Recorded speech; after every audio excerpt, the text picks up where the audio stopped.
Shalom Josie. Hari ini kalau ada di antara kalian yang baru pertama kali ikut ibadah online Josie, aku mau bilang selamat datang. Welcome home. Aku harap semuanya ada dalam keadaan yang sehat ya, baik secara rohani maupun secara jasmani. Sebelum ibadah hari ini dimulai, gak lupa aku mau ingetin kalian 3 hal yang harus kalian persiapkan dan gak boleh kalian lupakan. Yang pertama, jangan lupa siapin hati dan tempat yang terbaik untuk ibadah hari ini. Yang kedua, jangan lakukan aktivitas lain selama beribadah ya. Harus fokus, oke? Yang ketiga, jangan lupa untuk responi online service ini dengan benar. Be excited ya. Yuk kita saling sapa di live chat. Selamat beribadah semuanya. Terima kasih Tuhan, terima kasih Yesus. Karena Engkau begitu baik Tuhan pada setiap kami Tuhan. Hari ini Tuhan kami mau sujud, Tuhan kami mau nyembah. Kami mau kasih yang terbaik Tuhan. Kami mau kasih penyembahan kami yang terbaik hari ini Tuhan. Terima kasih Tuhan, terima kasih. Mari kita sembah Dia Tuhan. Oh, sebab Engkau baik, Engkau sangat baik. Terima kasih Tuhan, terima kasih.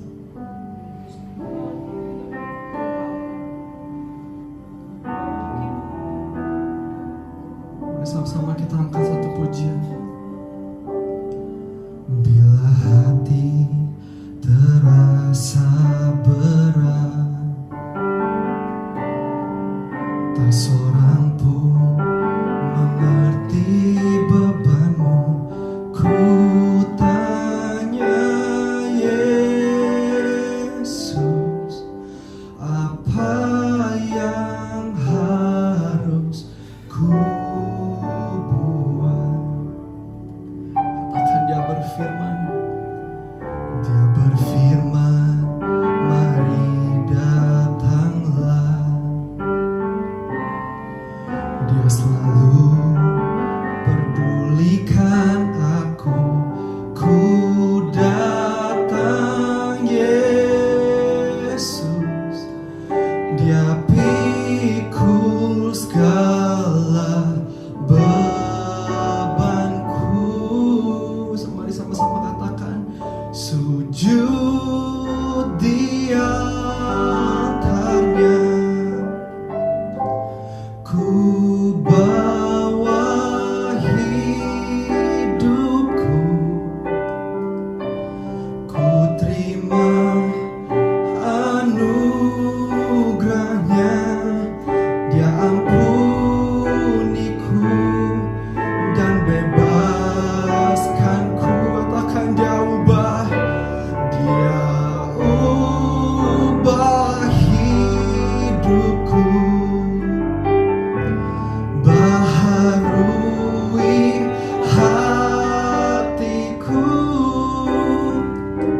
Sesuatu terjadi saat datang di altarnya.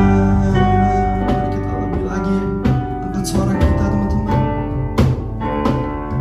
Dia berfirman, mari datanglah. Takkan Dia selalu pedulikan aku. Ku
setiap kita. Mungkin tahun ini kita jenuh sama Tuhan, mungkin hari-hari ini kita lagi capek teman-teman. Teman-teman harus ingat bahwa Tuhan gak pernah ninggalin setiap kita, bahwa Dia sangat baik dalam kehidupan kita teman-teman. Mari kita angkat syukur kita teman-teman. Dia yang sanggup mengubahkan, Dia yang sanggup memerdekakan, Dia yang sanggup menyembuhkan setiap kita. Mungkin hari ini ada yang sakit, ada yang terikat, ada yang sedih, ada yang capek, ada yang terpuruk. Mari kita datang sama Tuhan teman-teman.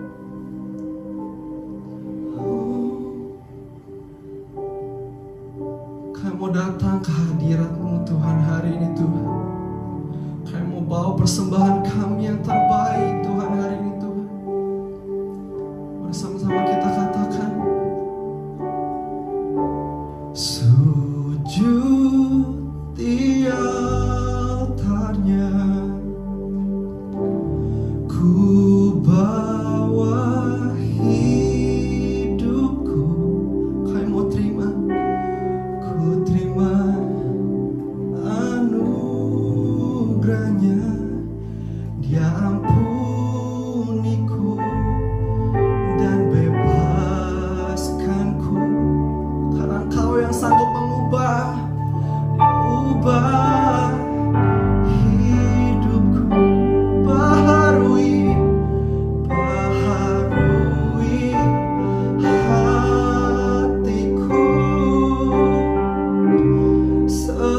Sesuatu terjadi saat datang di altarnya. Katakan lebih lembut lagi, sujud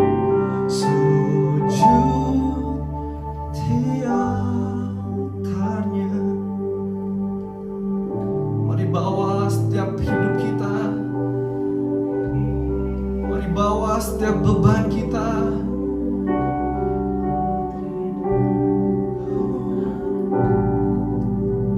Karena cuma Tuhan yang sanggup memberi anugerah, karena cuma Tuhan yang sanggup membebaskan setiap kita,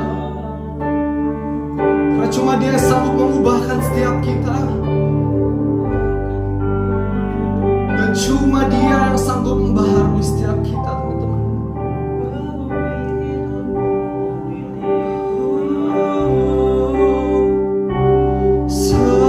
Sesuatu terjadi saat datang di altarnya.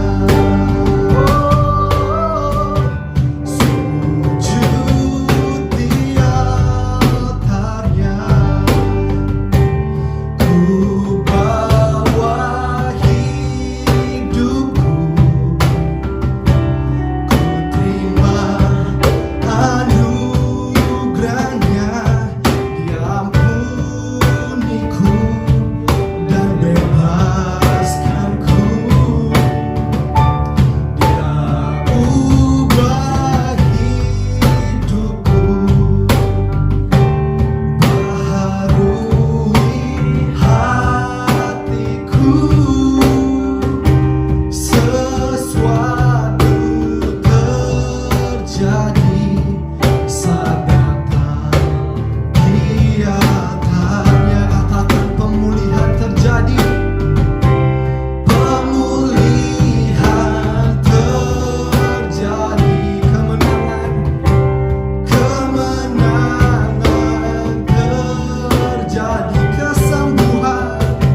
Engkau kami percaya Tuhan, bahwa Engkaulah sumber pengharapan kami.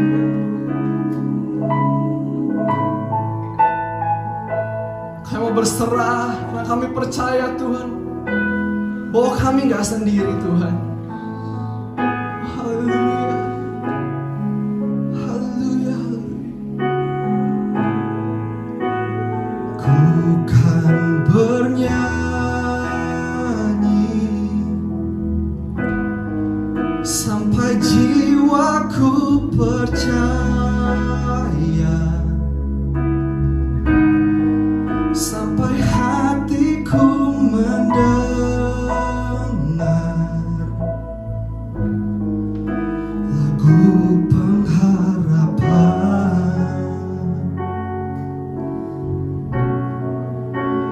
Ku kan berserah, ku tahu aku tak sendiri. Ku yakin Kau mengasihiku,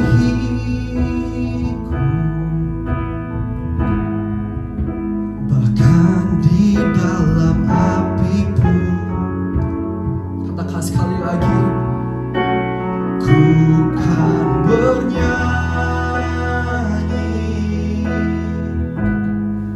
sampai jiwaku percaya, sampai hatiku mendengar lagu pengharapan. Kami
anugerah.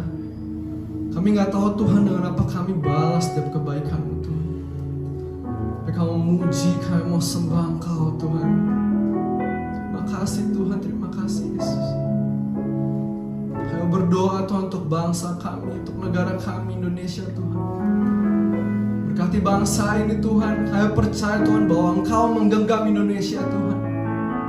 Bahwa Engkau mempersiapkan sesuatu yang luar biasa Tuhan untuk Indonesia. Engkau mempersiapkan sesuatu yang luar biasa untuk generasi muda-Mu di Indonesia Tuhan. Terima kasih Tuhan. Terima kasih Yesus. Walaupun sedang dalam keadaan pandemi Tuhan, tapi kami percaya Tuhan bahwa kami akan tetap memuji-Mu. Kami akan tetap menyembah Engkau Tuhan. Terima kasih Tuhan Yesus. Sementara kami mendengarkan sebagian dari isi firman, berikan kami telinga, hati untuk mendengarkan Tuhan. Terima kasih Tuhan Yesus. Di dalam nama Tuhan Yesus kami sudah berdoa ucap syukur. Haleluya. Amin. Shalom JOC, apa kabar semuanya? Sekarang kita udah ada di bulan Februari. Aku harap kalian masih bersemangat dan pastinya ada di dalam keadaan yang baik. Teman-teman, sebelum aku mulai sharing hari ini, aku mau ajak kita semua satu dalam doa. Tuhan Yesus, terima kasih, kami bersyukur buat kesempatan hari ini kami boleh beribadah secara online. Tuhan Yesus, saat ini kami siapkan hati yang terbaik untuk mendengarkan kebenaran firman-Mu. Urapi hamba-Mu yang menyampaikan, urapi kami semua yang mendengarkan. Biarlah firman-Mu ini boleh kami mengerti Tuhan, dan kami lakukan di dalam kehidupan kami. Terima kasih Tuhan, hanya di dalam nama Tuhan Yesus kami telah berdoa dan ucap syukur. Sama-sama kita katakan amin. Oke teman-teman, di bulan Februari ini kita sedang membahas tema purity ya. Dan 2 minggu yang lalu Ibet udah sempet sharing juga ke kita semua bahwa kita harus meninggalkan dosa-dosa kita. Kita harus mempersembahkan hidup kita yang terbaik untuk Tuhan, untuk kemuliaan Tuhan. Dan kita harus komitmen supaya nggak jatuh terus di dalam lubang yang sama. Ada banyak tips-tips yang diberikan Ibet kemarin. Dan hari ini aku pingin sharing ke teman-teman semua bahwa di dalam proses kita dimurnikan teman-teman, ketika kita mau dimurnikan nih sesuai dengan tema kita purity, kita harus melewati yang namanya proses. Ketik di live chat proses. Nah saat ini kita tuh sedang ada dalam perjalanan untuk dimurnikan, senantiasa dimurnikan setiap hari. Oleh karena itu aku mau namain khotbahku, beri judul khotbahku hari ini yaitu On the Way alias OTW. Ketik di live chat On the Way. Oke teman-teman, semua setuju sama aku bahwa purity doesn't come naturally. It's a process. Jadi ketika kita mau dimurnikan itu semua nggak instan teman-teman, tapi itu semua kita harus melewati yang namanya proses. Setuju? Katakan amin. Contoh paling gampang gini, air teman-teman. Air itu nggak semuanya pure. Jadi air itu nggak benar-benar pure, tapi air itu mengandung bakteri. Oleh karena itu kita punya yang namanya filter atau alat ya untuk ngefilter air itu supaya air itu menjadi bersih. So sekotor apapun air, jika kita bisa olah dengan cara yang benar, maka air itu akan menjadi bersih. Kemudian contoh lain misalnya emas. Supaya emas bisa jadi emas batangan murni yang berkadar 99,9%, itu tuh melewati proses yang sangat panjang teman-teman. Gak gampang, prosesnya emas itu sangat panjang. Emas harus dicuci dulu, dia harus ngelewatin beberapa proses pencairan. Kemudian emas itu harus dicuci lagi, harus disaring, kemudian dicetak, sehingga nanti baru bisa dipasarkan teman-teman. Jadi prosesnya sangat panjang. Jadi untuk air emas menjadi murni itu butuh proses yang panjang. So dari sini kita ngerti bahwa pemurnian butuh proses. Amin. Nah, bulan ini kan kita mau belajar nih untuk menyerahkan diri kita ya, untuk dimurnikan supaya hidup kita ini boleh memuliakan nama Tuhan. Berarti kita semua harus siap diproses. Katakan siap diproses. Nah, Aku mau bilang di proses itu gak mudah teman-teman. Kita mungkin siap sih, aku siap di proses. Tapi ketahuilah bahwa di proses itu gak mudah. Di proses itu kita akan mengalami yang namanya kita dibersihkan, kita dilatih, kita dibentuk, sehingga kita benar-benar jadi murni. Kita bisa serupa dengan gambaran Tuhan, sehingga kita bisa hidup sesuai yang Tuhan inginkan. Di proses berarti kita didorong keluar dari comfort zone kita, dari zona nyamannya kita. Tapi catat baik-baik, meskipun itu semua sulit, mungkin rasanya gak enak, tapi ketahuilah bahwa di proses, kita mengalami proses ini semuanya demi kebaikan kita. Catat baik-baik, demi kebaikan kita. Yesus berkata di dalam Matius 5 ayat 8, demikian firman Tuhan. Berbahagialah orang yang suci hatinya, karena mereka akan melihat Allah. Katakan amin. Ada pengharapan teman-teman akan kehidupan yang kekal bersama Tuhan di surga. Bukankah itu tujuan kita semua? Itu tujuan akhir kehidupan kita semua. Karena apapun yang ada di dunia ini, semuanya cuman sementara. Kata berbahagialah orang yang suci hatinya, karena mereka akan melihat Allah. Kemudian di Mazmur 24 ayat 3-5, demikian firman Tuhan. Siapakah yang boleh naik ke atas gunung Tuhan? Siapakah yang boleh berdiri di tempatnya yang kudus? Orang yang bersih tangannya dan murni hatinya, yang tidak menyerahkan dirinya kepada penipuan, dan yang tidak bersumpah palsu. Dialah yang akan menerima berkat dari Tuhan dan keadilan dari Allah yang menyelamatkan dia. Katakan amin. Ini adalah ayat emas kita di tahun 2021, tahun integritas ini teman-teman. Siapakah yang boleh naik ke atas gunung Tuhan? Siapa yang boleh berdiri di tempat yang kudus? Gunung Tuhan, tempat yang kudus itu bicara tentang kediamannya Tuhan, yaitu di sorga teman-teman. Aku berdoa kita semua boleh jadi orang-orang yang bersih tangannya dan murni hatinya. Artinya kita gak melakukan kejahatan dan gak ada motivasi yang salah di dalam hati setiap kita. Amin. Oke. Iya Ci, aku tahu sih di proses ujungnya enak. Janji Tuhan indah sih kalau kita baca gitu ya. Tapi kan kenyataannya ketika ngejalanin prosesnya itu kan gak gampang. Susah banget. Bahkan kayak melelahkan gitu. Kita harus banyak ngalah. Bener gak? Kita harus banyak sabar. Kita juga harus matiin kedagingan kita. Dan itu semua susah demi dimurnikan. Nah teman-teman, benar sekali, semuanya itu gak mudah. So caranya gimana dong? Apakah mustahil? Apakah gak akan ada yang bisa bertahan? Nah, Alkitab dengan jelas mencatat teman-teman di Mazmur 119 ayat 9, demikian firman Tuhan. Dengan apakah seorang muda mempertahankan kelakuannya bersih? Ada tanda tanya di sini. Gimana caranya? Dikatakan dengan menjaganya sesuai dengan firman. Alkitab jelas mencatat. Jadi mungkin gak sih hidup kudus? Jawabannya mungkin. Caranya adalah dengan menjaga hidup kita sesuai dengan firman Tuhan. Itu caranya teman-teman.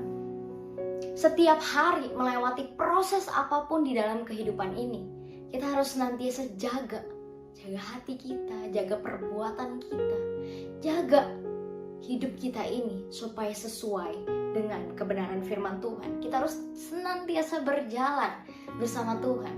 Hanya itu caranya supaya kita bisa mempertahankan kemurnian kita, kesucian kita, mempertahankan kelakuan kita bersih, supaya kita bisa tahan juga teman-teman melewati setiap proses yang ada.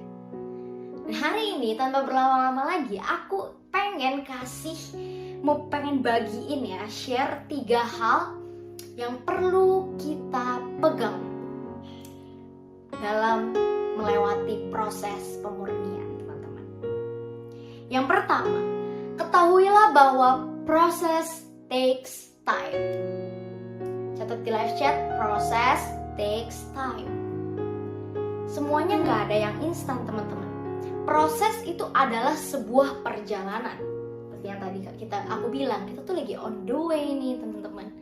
Proses itu adalah sebuah perjalanan yang panjang, jadi nggak bisa instan. Jadi itu semua butuh waktu sehingga kita bisa menyelesaikan proses tersebut. Jika kita bertahan, maka kita akan jadi orang-orang yang menang, teman-teman. Ada sebuah quotes berkata gini, hasil tidak akan mengkhianati proses.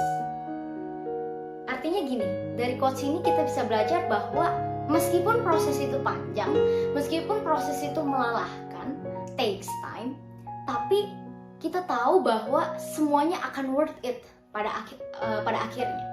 Semua akan worth it, karena hasil nggak akan mengkhianati proses. Kalau kamu diproses dengan dahsyat, maka hasilnya juga akan dahsyat, teman-teman. Bisa katakan amin. Nah, contoh diet adalah topik yang sangat disukai kita semua. Diet itu butuh proses, teman-teman. Setuju? Siapa yang lagi diet di sini? Diet itu butuh proses loh, nggak instan. Nggak tiba-tiba dalam satu hari kita bisa lose weight 10 kilo gitu. Kita nggak bisa lose weight dengan secepat itu. Semuanya butuh proses. Kita nggak bisa tiba-tiba jadi berotot tanpa berusaha. Nggak kayak gitu cara kerjanya, teman-teman. Diet butuh proses, takes time, sedikit demi sedikit. Tapi yang penting kita terus tekun. Kuncinya tekun untuk ngejalanin diet itu.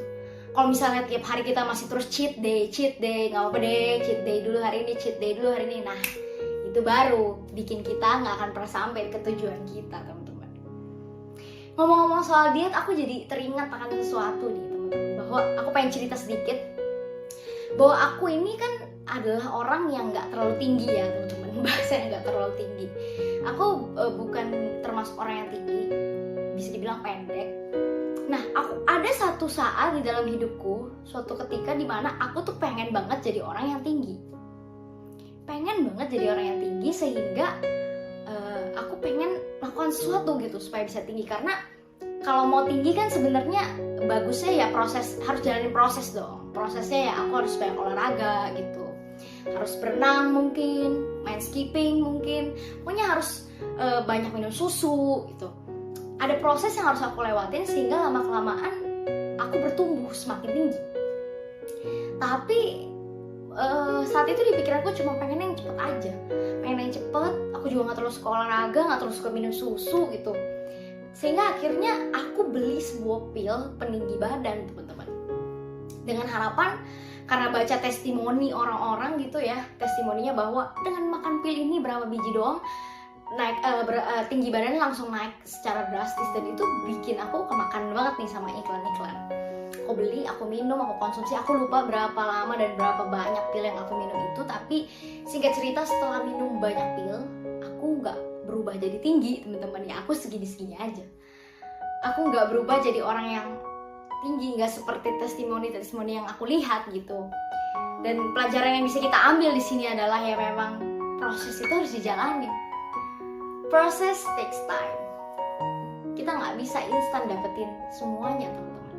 Semua butuh proses. Dimurnikan juga butuh proses. So kalau kita lagi saat ini dalam proses pemurnian, maka semuanya takes time. Nggak mungkin dengan kita dimurnikan dan besok kita udah selesai gitu, enggak, teman-teman. Jadi ada prosesnya. Kalian ingat cerita Yusuf nggak, teman-teman? Hari ini mungkin kita akan banyak ngebahas soal Yusuf nih, teman-teman. Aku pengen kita sama-sama meneladani Yusuf di dalam pembahasan kita hari ini. Kita baca dulu yuk sama-sama di Kejadian 37 ayat 2. Aku bacain ya. Demikian firman Tuhan. Inilah riwayat keturunan Yakub. Yusuf tatkala berumur 17 tahun, jadi masih muda, biasa mengembalakan kambing domba bersama-sama dengan saudara-saudaranya, anak-anak Bilha dan Zilpa, kedua istri ayahnya.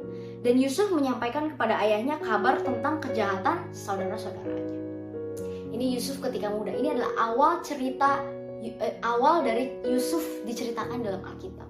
Saat itu dia berumur 17 tahun. Dan aku mau ambil ayat di bagian akhir ceritanya Yusuf di Kejadian 41 ayat 46. Demikian firman Tuhan. Yusuf berumur 30 tahun ketika ia menghadap Firaun, raja Mesir itu. Sampai situ aja bacanya. Jadi di awal dibukanya cerita ini, Yusuf ini dikatakan masih berumur 17 tahun. Masih muda, teman-teman. Ketika dia dijahatin sama saudaranya, dia masih muda. Dan ditutup dengan dia berumur 30 tahun ketika dia menghadap Raja Firaun, which is dia diangkat jadi penguasa atas Mesir. Jadi kita bisa lihat ada gap kurang lebih 13 tahun. Dan kita bisa namakan itu adalah proses yang dialami Yusuf. 13 tahun itu bentar atau cepat sih teman-teman? Lama banget ya. Itu waktu yang cukup lama dan sangat berharga di mana Yusuf harus menghabiskan masa mudanya di Mesir. Sebuah proses yang panjang dan sangat melelahkan. Tapi kalau kita terus baca ceritanya Yusuf, dia bisa melewati itu semua. Proses takes time dan kita bisa lihat at the end Yusuf menjadi pemenangnya. Aku mau cerita lagi tentang aku bahwa aku adalah tipe orang yang gampang ngegas, teman-teman. Siapa di sini yang suka ngegas? Boleh komen di live chat. Dan teman-teman yang lain boleh ingetin, woi jangan suka ngegas gitu.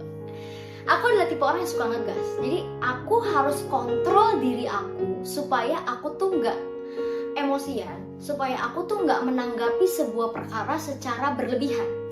Aku harus kontrol emosi aku seperti itu. Dan aku tahu ini adalah sebuah proses yang harus aku jalanin. Aku pengen jadi orang yang sabar. Aku pengen jadi orang yang gak suka marah-marah misalnya. Dan aku harus melewati proses supaya aku bisa berhasil, teman-teman. Dan ini sangat melelahkan karena ketika aku sedang berusaha menjadi orang yang sabar, ada banyak keadaan atau orang-orang yang bikin aku jadi sebel, yang bikin emosiku tuh naik. Sehingga kadang kita mikir, gue pengen sih jadi orang sabar, tapi semakin gue pengen jadi orang sabar, semakin banyak orang-orang yang menyebalkan datang di hidup ini. Semakin banyak ujian-ujian yang bikin kita kayak, wah. Nah tapi teman-teman ketahuilah bahwa ini adalah bagian dari proses yang harus aku jalani. Dimana aku mau jadi orang sabar, aku harus menghadapi orang-orang yang seperti itu. Jadi aku melatih kesabaran aku. Nah, apakah dengan begini setelah melewati proses ini aku udah menjadi orang yang super sabar? Enggak juga teman-teman. Karena proses takes time. Tapi aku bisa bilang bahwa aku yang dulu dan aku yang sekarang jauh berbeda teman-teman. Puji Tuhan. Karena itu kalau kalian lagi dalam proses perubahan, kamu berubah dari orang yang seperti apa menjadi pengen jadi orang yang seperti apa, itu butuh waktu. Dan kalau kita menyerah di tengah jalan, sayang sekali. Karena setelah kita menjalaninya, padahal kita masih bisa, teman-teman. So, ingatlah bahwa proses takes time. Butuh waktu supaya keluargamu bisa dipulihkan. Butuh waktu supaya keluargamu bisa berubah. So, jangan pernah berhenti berdoa. Engkau pikir aku udah berdoa bertahun-tahun dan capek banget. Aku mau bilang, proses takes time. Terus doakan. Tanpa kita sadari ketika kita terus mendoakan keluarga kita atau siapapun orang-orang di sekitar kita, kita sendiri yang sedang dibentuk sama Tuhan jadi pribadi yang baru. Katakan amin.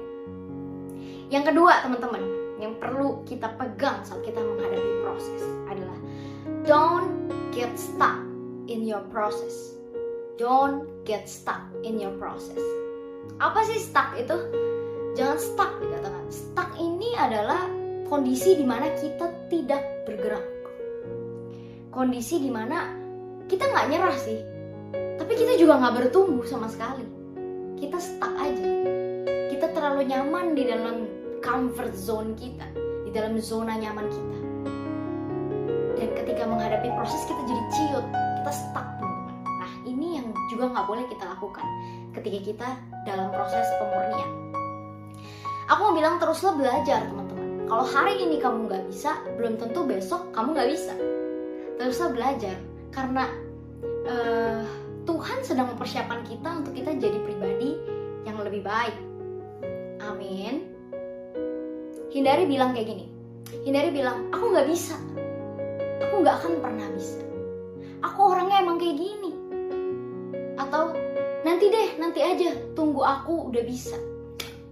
Tunggu aku jadi kayak gini dulu. Tunggu aku jadi kayak gini dulu. Dan aku mau bilang, hindari ngomong kayak gini. Kenapa? Karena ini cuma bisa bikin kita jadi tambah stuck. Bikin kita gak akan pernah siap. Bikin kita gak akan berjalan kemanapun. Tapi Tapi aku mau bilang, dengan langkah-langkah kecil yang kita lakukan, kita pasti bisa menghasilkan sebuah progres. Kita pasti bisa menghasilkan sesuatu yang membawa kita ke step-step selanjutnya. Yusuf, kembali lagi ke Yusuf teman-teman. Yusuf ini gak stuck meskipun dia ada dalam kondisi yang gak enak. Gak ada yang mau ya, jadi Yusuf juga gak pernah bayangin hidupnya harus seperti itu. Tapi ini proses yang harus dia jalanin dan dia gak stuck teman-teman. Ketika Yusuf dijual, dia masih muda teman-teman. Mungkin dia, coba bayangkan apa yang bisa kita lakukan ketika kita dijual ke negeri orang. Tapi yang dilakukan Yusuf adalah dia tetap excellent ketika dia bekerja di rumah tuannya, Potifar teman-teman. Dia bisa excellent dan dia dipercayakan sangat dipercayakan oleh tuannya. Dia bisa excellent meskipun dia ada dalam kondisi yang gak enak, dia tetap melangkah, dia tetap melakukan sesuatu yang baik. Ketika setelah itu Yusuf difitnah, dia dimasukkan ke dalam penjara. Apakah semuanya berakhir? Enggak, Yusuf gak stuck. Dia tetap melakukan hal yang baik sehingga kita bisa tahu bahwa Yusuf disukai sama kepala penjara. Luar biasa Yusuf. Jadi aku pengen bilang gini, sangat banyak alasan untuk Yusuf tuh mengeluh. Tapi Yusuf gak lakukan itu karena itu gak bikin, karena mengeluh, karena stuck gak bikin dia jadi bisa keluar dari kondisi ini. Sehingga dia memilih untuk terus melangkah, melakukan segala cara. Dia tetap mengandalkan Tuhan dalam apa yang dia perbuat sehingga kita tahu Tuhan buat semuanya berhasil. Satu lagi nih, hal yang tercatat dalam Alkitab bahwa apa yang Yusuf alami ketika dia di Mesir. Teman-teman tahu di mana dia sempat dipenjara bareng juru minuman dan juru roti. Juru minuman dan juru roti itu bermimpi dan Yusuf mengartikan mimpi mereka.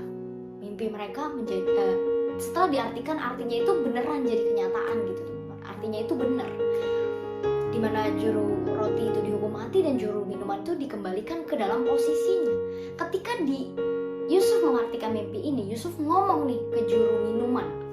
Di Kejadian 40 ayat 14 dikatakan gini, "Tetapi ingatlah kepadaku apabila keadaanmu telah baik nanti, tunjukkanlah terima kasihmu kepadaku dengan menceritakan hal ihwalku kepada Firaun dan tolonglah keluarkan aku dari rumah ini." Yusuf juga mungkin udah capek ada di penjara karena dia tahu dia gak melakukan kesalahan dan dia minta tolong sama si juru minuman. Kemudian kita lompat ke ayat 23.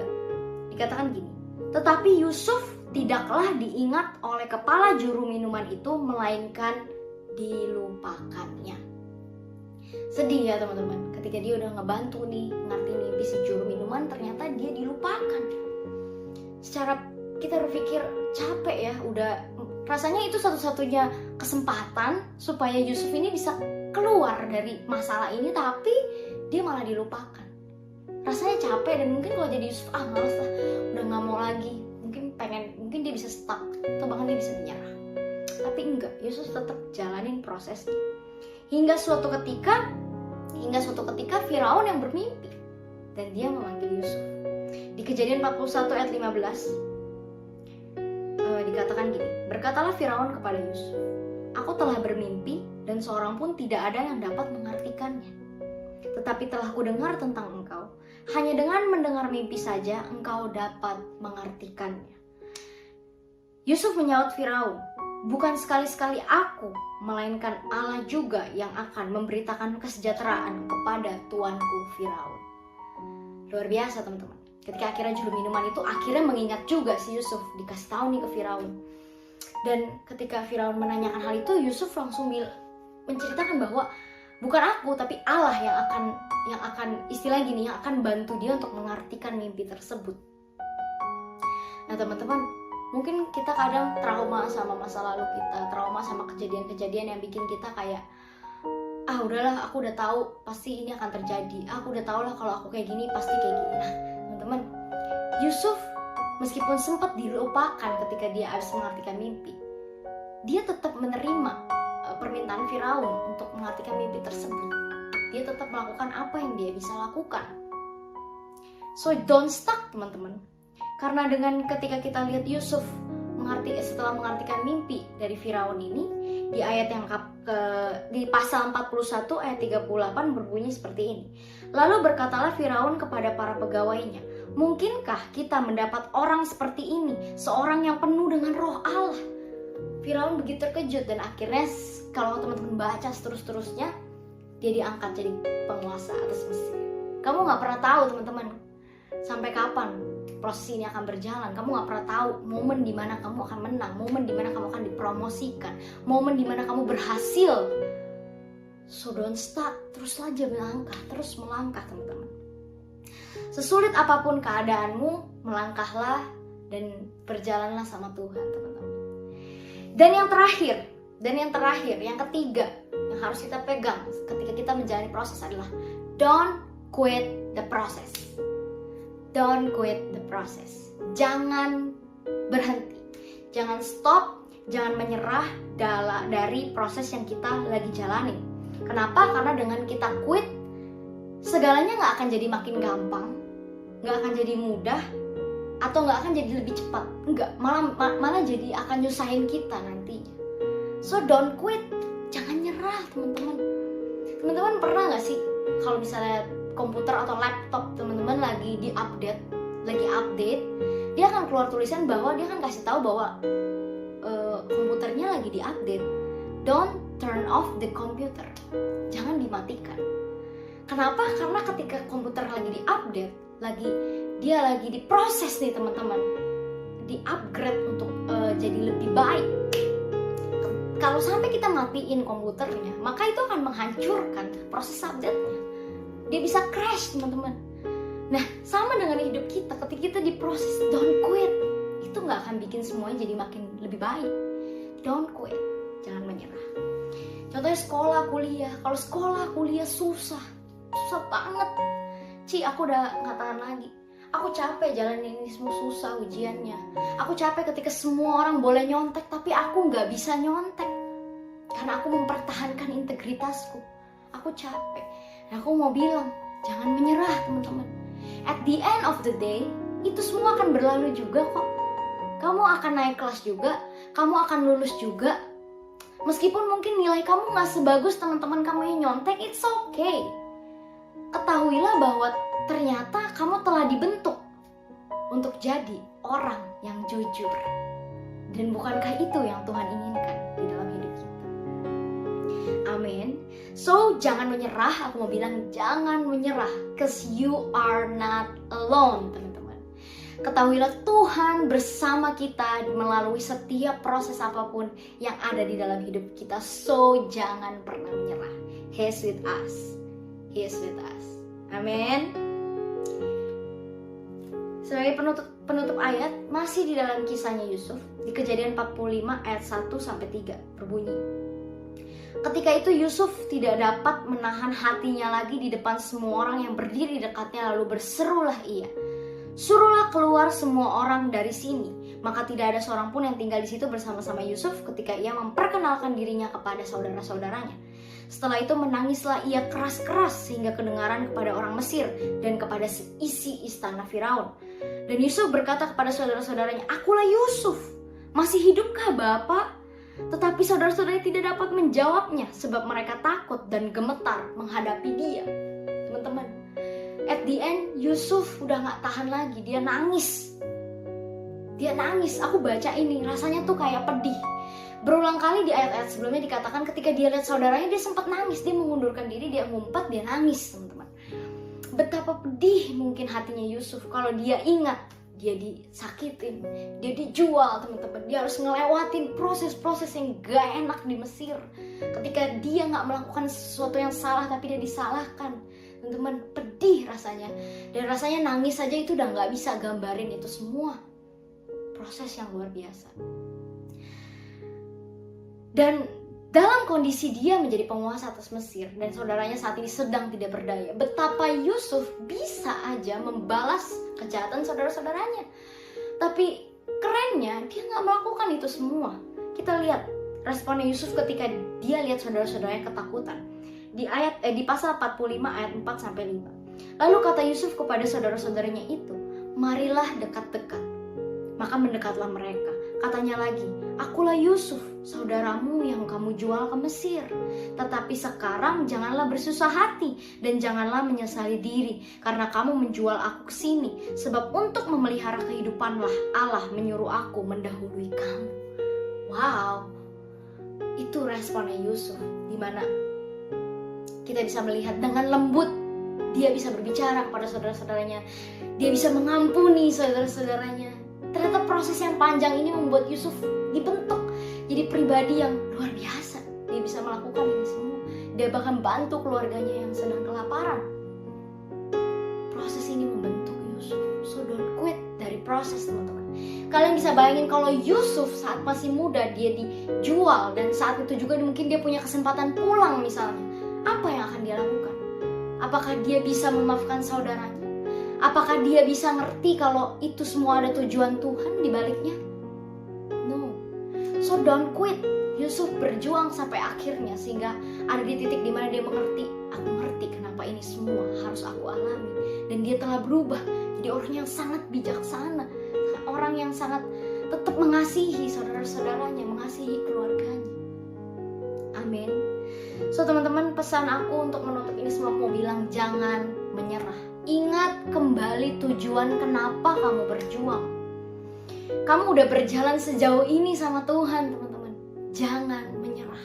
Tetap berjuang, kita sama-sama hidup kudus, teman-teman. So untuk menutup ini semua, seringkali kita berpikir, aku terlalu kotor, aku udah gak layak, aku gak mungkin bisa dimurnikan lagi. Dan aku mau bilang itu semua salah. Justru Tuhan tangannya sedang terbuka lebar untuk menunggu kita, untuk kita datang ke Dia. Amin. Untuk kita kembali ke jalan yang benar, no matter how far we go. Kembali ke Tuhan. You are not too late. Justru kita ada dalam perjalanan untuk kita dimurnikan. We are on the way. Dan on the way there, kita akan mengalami yang namanya proses. Nah, itu sulit, teman-teman. Aku tahu itu sulit. Dan tapi satu-satunya cara supaya kita bisa menjaga hidup kita murni di hadapan Tuhan adalah menjaganya sesuai dengan kebenaran firman Tuhan. So setiap hari cek apakah hidupku sesuai dengan kebenaran firman Tuhan. Dan 3 hal yang perlu kita ingat. Aku ulang. Yang pertama, proses takes time. Gak ada yang instan, teman-teman. Yang kedua, don't get stuck in your process. Jangan stuck, jangan nyaman di zona nyamanmu, tapi ayo berlangkahlah. Dan yang terakhir, don't quit the process. Jangan menyerah. Amin. Yuk sama-sama kita satu dalam doa. Tuhan Yesus, terima kasih. Aku mengucap syukur hari ini buat firman yang boleh kami dengar. Tuhan ajarin kami jadi pribadi-pribadi yang kuat melewati setiap proses yang ada dalam hidup kami. Aku berdoa buat setiap teman-teman GOC yang saat ini sedang kesulitan menghadapi proses di dalam hidupnya. Tuhan berikan kekuatan. Biarlah mereka semua boleh tetap melangkah bersama dengan Engkau dan tidak akan menyerah. Buat teman-teman yang mungkin udah mulai lelah karena udah bertahun-tahun berdoa dan rasanya kok belum dijawab, aku berdoa Tuhan buat Engkau memberikan damai, memberikan kekuatan buat teman-teman GOC. Biarlah mereka semua boleh mengingat bahwa Engkau setia, bahwa Engkau mendengar setiap seruan dan doa kami. Tuhan Yesus, terima kasih. Sertai aku berdoa buat setiap kami yang mungkin jatuh bangun di dalam dosa. Kami sedang berjuang untuk berubah jadi orang yang lebih baik.